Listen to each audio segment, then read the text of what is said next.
Canada is in the midst of a fundamental demographic shift. In short, we are getting older. Thanks to increasing life expectancy and the post-war baby boom, the average makeup of our country will shift.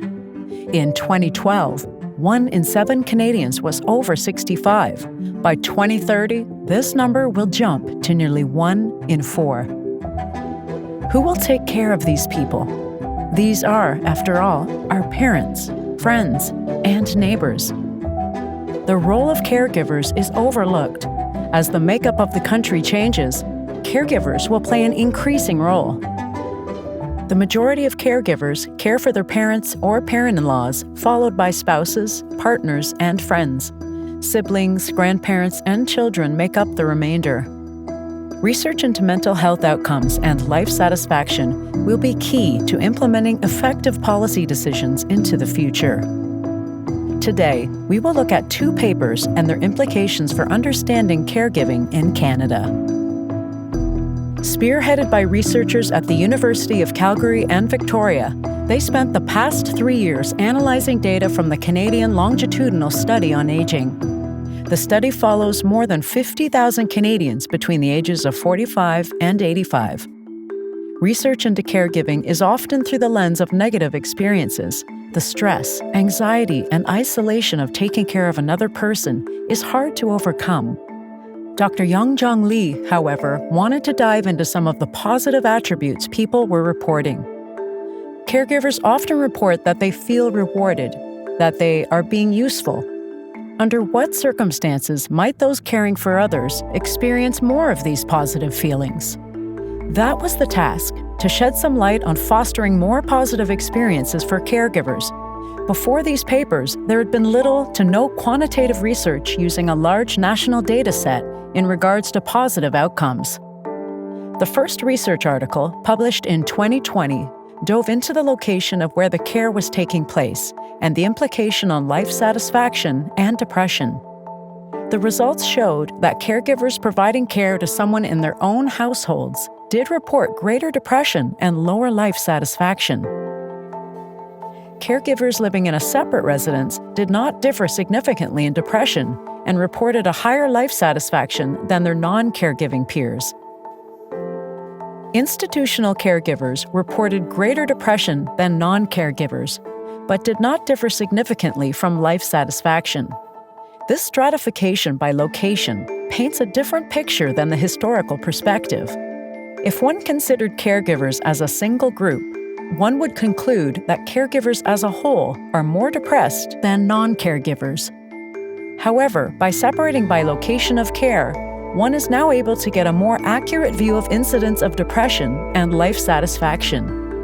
The researchers also assessed how gender affected caregivers' depression and life satisfaction. Both men and women who were in-home caregivers reported significantly higher levels of depression than non-caregivers, but this difference was stronger for women. This pattern was also the same for life satisfaction. In-home caregivers experienced lower life satisfaction, but this difference was larger for women. The finding that women's greater vulnerability is limited to the in-home context would appear to counter claims that women tend to be more responsive to caregiving. It suggested instead that it has to do with the context within which caregivers are situated. These results highlight the need for interventions with in-home caregivers, especially women.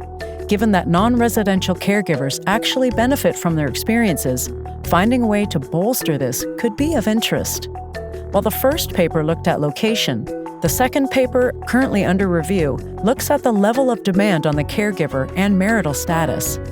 The results challenge the belief that caregiving is always detrimental to mental health and show there might in fact be a sweet spot of caregiving demands.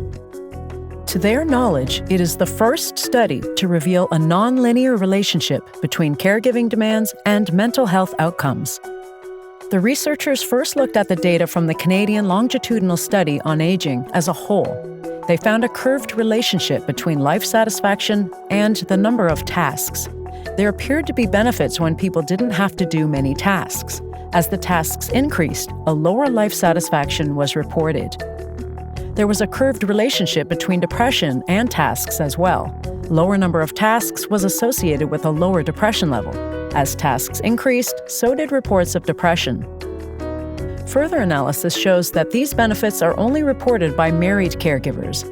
There was evidence that married caregivers were less impacted by increase of caregiving demands compared to their non-married counterparts. The same was with depression. Married caregivers reported less depression at lower levels. Non-married caregivers had a steady rise in depression as caregiving demands increased. The marital status distinction demonstrates the benefits of caregiving demands at low levels within married caregivers. The results emphasize how mental health consequences can be influenced by the broader network of social relationships in which caregivers are embedded. By helping caregivers achieve an optimal number of caregiving tasks, there is the opportunity to bolster mental health outcomes. These findings aren't meant to downplay the negative aspects of caregiving, but rather are meant to acknowledge and highlight ways that society can bolster positive aspects of caregiving. This research lays the foundation for future studies to take place on the impact of caregivers.